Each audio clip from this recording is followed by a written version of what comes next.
नमस्कार, मैं sir Bhupesh Sharma. Bharat communist party माओवादी इस भारत देश में अर्ध सामंती अर्ध औपनिवेशिक व्यवस्था को खार फेंकने के लिए निरंतर संघर्ष कर रही है। इन संघर्षों में उनके हजारों साथी शहीद हुए हैं।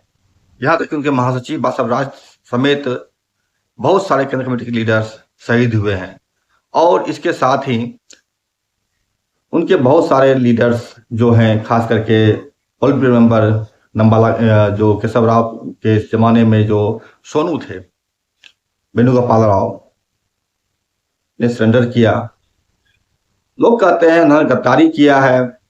सोनू कहते हैं कि हमने जो है सरेंडर किया है। सरेंडर नहीं किया है, बस हमने पुनर्स्थापना किया, पुनर्जीवन किया है, या जो कुछ पुनर्वास किया है, जो भी सब इस्तेमाल कीजिए। लेकिन लोग सरेंडर मान रहे हैं या गद्दारी मान रहे हैं। इसी बीच में 2 दिसंबर को पीएलजीए सप्ताह मनाती है भारत कम्युनिस्ट पार्टी माओवादी। पीएलजीए दिवस जो है 2 दिसंबर 2000 ईस्वी को भारत में पहली बार पीएलजीए की स्थापना हुई है, यानी पीपुल्स लिबरेशन गुरिल्ला आर्मी। उसके 25वें वर्ष का जो समारोह होता है, जो सप्ताह मनाते हैं, वो 2 दिसंबर को मनाते हैं हर साल। और इसी सिलसिले में इस बार भी यह मनाया गया था 2 दिसंबर 25 को। एक सप्ताह के लिए मनाया जाता है, जिसकी सूचना मैंने आपको अपने पिछले वीडियो में आपको बताया था। आपको इन तमाम चीजों के बीच जो निकल के आई है वो ये है कि तुर्की कम्युनिस्ट पार्टी मार्क्सवादी लेनिनवादी ने भी इनके पीएलजीए दिवस को सैल्यूट किया है और अपना एक वक्तव्य जारी किया है। हमने इनके वक्तव्य का हिंदी तर्जुमा किया है और उन्होंने क्या कहा है वो आइए जानते हैं।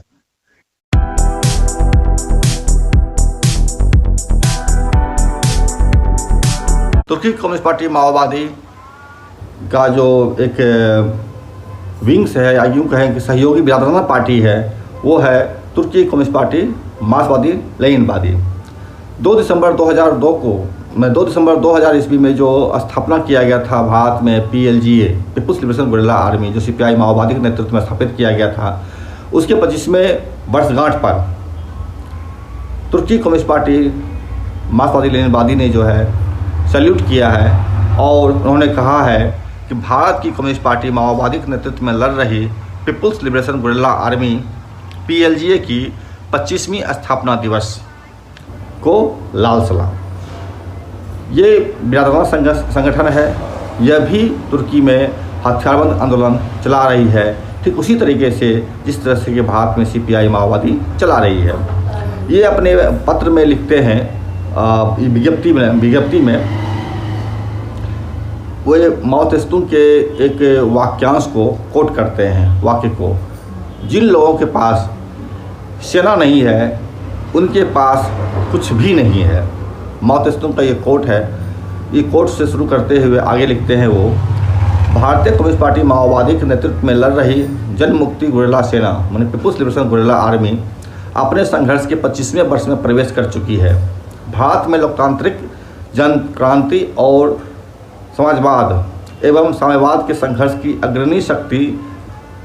अग्रणी संगठित शक्ति के रूप में पीएलजीए के इस ऐतिहासिक अवसर पर हम भाकपा माओवादी की केंद्रीय कमेटी, पार्टी कार्यकर्ताओं, सदस्यों और सेनानियों, पीएलजीए के कमांडरों और सेनानियों, मजदूर वर्ग, गरीब किसान और भारत की मेहनतकश जनता को अपनी हार्दिक कम्युनिस्ट शुभकामनाएं देते हैं। हम उन अमर शहीदों को अपनी गहरी श्रद्धांजलि अर्पित करते हैं जिन्होंने 2 दिसंबर 2000 को गठित पीएलजीए के झंडे तले लड़ते हुए कॉमरेड चारू मजूमदार द्वारा स्थापित जन संघर्ष की अग्रिम पंक्ति में खड़े होकर अपने जीवन और रक्त का बलिदान दिया। भारत में लोकतांत्रिक जनवादी क्रांति आज एक कठिन दौर से गुजर रही है। एक ओर भारतीय शासक वर्ग साम्राज्यवादियों की मदद से भाकपा माओवादी और उसके नेतृत्व वाली पीएलजीए के विरुद्ध कगार ऑपरेशन चला रहा है, तो दूसरी ओर सोनू और सतीश जैसे देशद्रोहियों के नेतृत्व में आंतरिक विघटनकारी हमले आयोजित किए जा रहे हैं। आगे लिखते हैं, कोई भी क्रांति बिना नुकसान, रुकावटों और उतार चढ़ाव के सीधी रेखा में आगे नहीं बढ़ती। भारत में क्रांतिकारी संघर्ष एक दौर से गुजर रहा है। यह कोई अकेली घटना नहीं है, बल्कि दुनिया भर में साम्राज्यवादी पूंजीवादी व्यवस्था के गहरे संकट का प्रतिबिंब है। इस संकट में डूबते हुए साम्राज्यवाद और उसके एजेंट राष्ट्रीय मुक्ति आंदोलन और कम्युनिस्टों के नेतृत्व वाले सशस्त्र संघर्ष, जो संगठित विद्रोह का सर्वोच्च रूप है, को कुचलने की कोशिश कर रहे हैं। कगार ऑपरेशन और देशद्रोहियों की गतिविधियां इसी व्यापक हमले का हिस्सा है। तुर्की कम्युनिस्ट पार्टी एमएल जो है ये साफ तौर पर बता रही है सोनू और सतीश के नेतृत्व में जो गद्दारी हुआ है, और जैसा कि आप सभी जानते हैं कि दोनों के नेतृत्व में जो है बड़े पैमाने पर माओवादी गुर्रों की हत्याएं हुई है। खुद महासचिव बसवराज की भी हत्या इन्हीं गद्दारों के या इन्हीं लोगों के दिमाग की उपज है। बहरहाल आगे ये लिखते हैं, क्योंकि शासक जानते हैं सशस्त्र संघर्ष जितना मजबूत होगा और लोगों के बीच उसकी जड़ें जितनी गहरी होगी, उनके शासन का अंत उतना ही करीब आएगा। इसीलिए एक तरफ पार्टी को ख़त्म करने की कोशिश हो रही है, तो दूसरी तरफ जनता को दबाने और नेतृत्व विहीन करने की कोशिश हो रही है।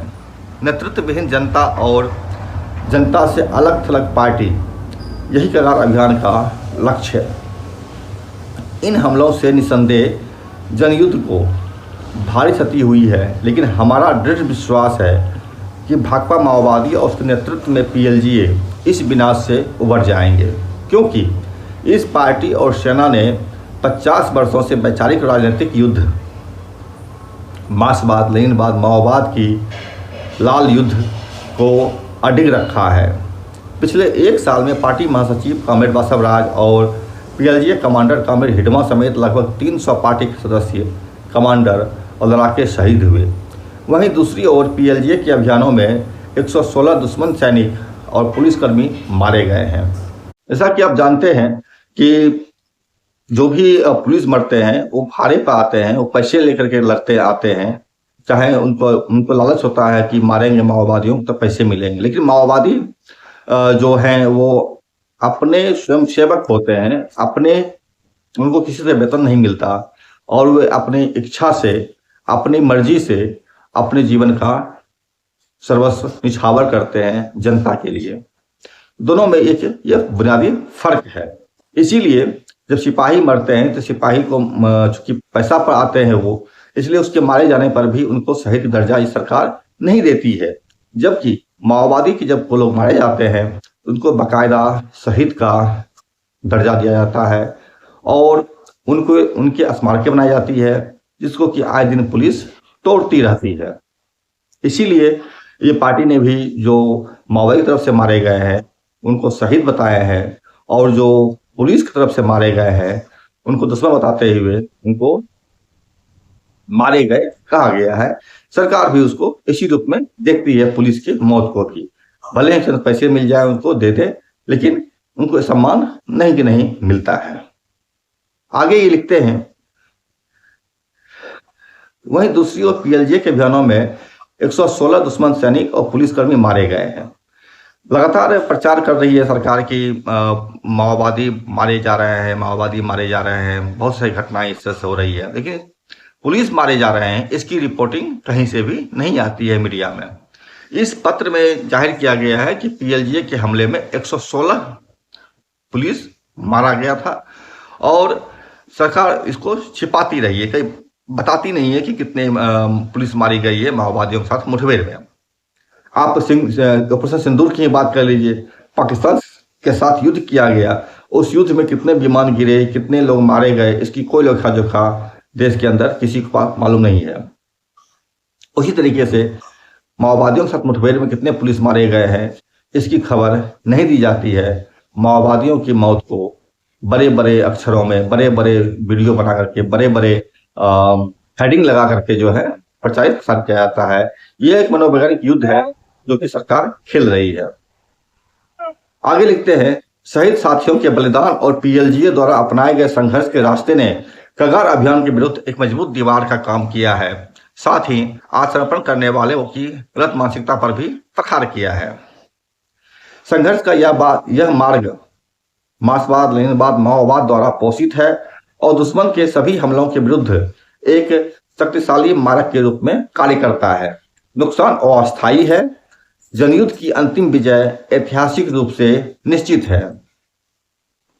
भाकपा माओवादी के साथी जितना ज्यादा एमएलएम में मतलब मार्क्सवाद लेनिनवाद माओवाद में डटे रहेंगे और जब तक गहराई से जुड़ेंगे उतनी ही ज्यादा वे सही राजनीतिक और सैन्य रास्तों से इस आपदा पर विजय पाएंगे, खोई हुई जमीन वापस पाएंगे और विध्वंसकारियों के खिलाफ एक मजबूत दीवार खड़ी करेंगे। हमें पूरा विश्वास है। साथियों, पीएलजीए भारतीय साम्राज्यवाद और उसके घरेलू पिट्ठुओं, दलाल पूंजीपतियों और सामंती जमींदारों के खिलाफ सीपीआई माओवादी द्वारा नेतृत्व किए गए क्रांतिकारी संघर्ष का सबसे महत्वपूर्ण साधन है। पीएलजीए का जन्म भारत की क्रांति के रास्ते से हुआ था, जनयुद्ध की युद्ध रेखाओं से, तथा इसका गठन और सुदृढ़ीकरण कॉमरेड चारों जमींदार की क्रांतिकारी परंपरा की आग से हुआ था। जब तक भारत में जनयुद्ध को जरूरी बनाने वाली परिस्थितियां मसलन अत्यधिक आय की असमानता, निर्मम शोषण, गरीबी, भुखमरी, वंचना मतलब किसी चीज से महरूम रहना और पिछड़ापन बनी रहेगी, पीएलजीए के जीत की गारंटी बनी रहेगी। कोई भी ताकत इसे नष्ट नहीं कर सकती। ना तो कगार अभियान और ना ही आंतरिक गद्दार भाकपा माओवादी और उसके पीएलजीए नेतृत्व को पराजित कर पाएंगे। और अस्थायी सफलता का झूठा भरोसा किसी का काम का नहीं होता। भारत की प्रतिक्रियावादी शासक वर्ग पराजित होगा, जनयुद्ध विजयी होगा। जैसा कि हम पीएलजीए की स्थापना की 25वीं वर्षगांठ मना रहे हैं, हमारी जिम्मेदारी है कि हम कगार अभियान और देशद्रोहियों के हमलों के खिलाफ जनता के युद्ध में और अधिक मजबूती से खड़े हों तथा अपनी एकजुटता को गहरा करें। भाकपा माओवादी ने पीएलजीए की 25वीं स्थापना वर्षगांठ मनाने के लिए 2 से 8 दिसंबर तक का अभियान चलाया है। आइए हम पार्टी, पीएलजीए, जन संगठनों और क्रांतिकारी आंदोलन को दुश्मन के युद्ध से बचाएं। आइए हम इस अभियान को अपनी जिम्मेदारी के रूप में लें। माओवादी हर साल 2 दिसंबर से 8 दिसंबर तक पीएलजीए सप्ताह मनाती है। इसके पीछे एक मंशा यह भी होता है कि एक ही दिन मनाने पर संभव है कि किसी हिस्से में ना मनाया जा सके, पुलिस दमन तेज हो जाए। इसलिए 7 दिन का वक्त लिया जाता है कि 7 दिन के अंदर कहीं आज यहाँ, कल वहां, परसों वहां, इस तरह करके जो है लोग संगठित और संगठित रूप में मना देते हैं ताकि दुश्मन का हमला इकट्ठा ना हो सके। बहरहाल आगे ये अपने पत्र में लिखते हैं, इस ढांचे के तहत आइए हम भारतीय जनयुद्ध के समर्थन में विभिन्न कार्रवाइयां करें तथा कगार अभियान और परिसमापनवादी हमलों के खिलाफ संघर्ष और एकजुटता को और मजबूत करें। इस जिम्मेदारी को पूरा करना हमारा अंतर्राष्ट्रीय कर्तव्य है। इसी कर्तव्य भावना के साथ हम एक बार फिर पीएलजीए की स्थापना की 25वीं वर्षगांठ मना रहे हैं। सीपीआई माओवादी और उसके नेतृत्व वाली पीएलजीए अमर रहे, जनयुद्ध अमर रहे, मार्क्सवाद लेनिनवाद माओवाद अमर रहे, सर्वहारा अंतर्राष्ट्रीयतावाद अमर रहे। यह 25 नवंबर 1925 को लिखा गया था। तुर्की की कम्युनिस्ट पार्टी एमएल मैंने मार्क्सवादी लेनिनवादी, तो ये बिरादर संघर्ष माना जाता है इनको है। और अंतर्राष्ट्रीय स्तर पर जो माओवादियों का एक कोऑर्डिनेशन कमेटी बनाया गया था जिसको रिम के नाम से जानते हैं लोग, तो उसके तहत ये संगठन बनाया गया था और लोग एक दूसरे के संपर्क में थे। अब दुनिया के किन किन हिस्सों में माओवादियों के अलग अलग संगठन हैं, इस पर हम एक अलग से वीडियो बनाएंगे और आप देखेंगे उसमें कि दुनिया के तमाम देशों में, खास करके अफगानिस्तान, पाकिस्तान जैसे, इराक और ईरान जैसे देशों में भी माओवादियों की कम्युनिस्ट पार्टी मौजूद है और भारत के माओवादियों के साथ उनका बिरादराना संबंध रहता है। भले ही वैचारिक रूप से हो, एक फिजिकल संबंध भले ना हो, लेकिन नैतिक रूप से एक दूसरे का सपोर्ट करते हैं और एक दूसरे को विभिन्न मसलों में सलाह देते हैं, राय देते हैं, अपने संघर्ष को संचालित करते हैं।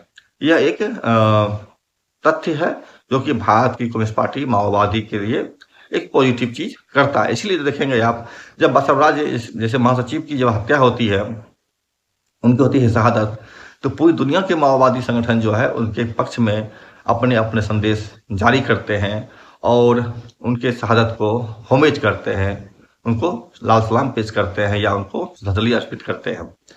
यही कारण है कि पूरे दुनिया के जो माओवादी हैं अपने इस नुकसान से, उनके जो फायदे होते हैं उससे, उन संघर्षों से जुड़े हुए होते हैं।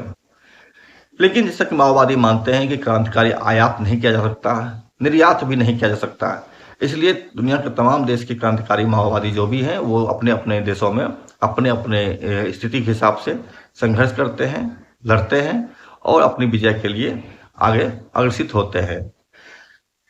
इन तमाम चीज़ों पर आप क्या सोचते हैं कमेंट करके जरूर बताएं, और अगर अच्छा लगे तो लाइक करें, सब्सक्राइब करें, शेयर करें, हमसे जुड़े रहें और इसी तरह की वीडियो हम बना करके आपको देते रहेंगे, ऐसी हम उम्मीद करते हैं। नमस्कार।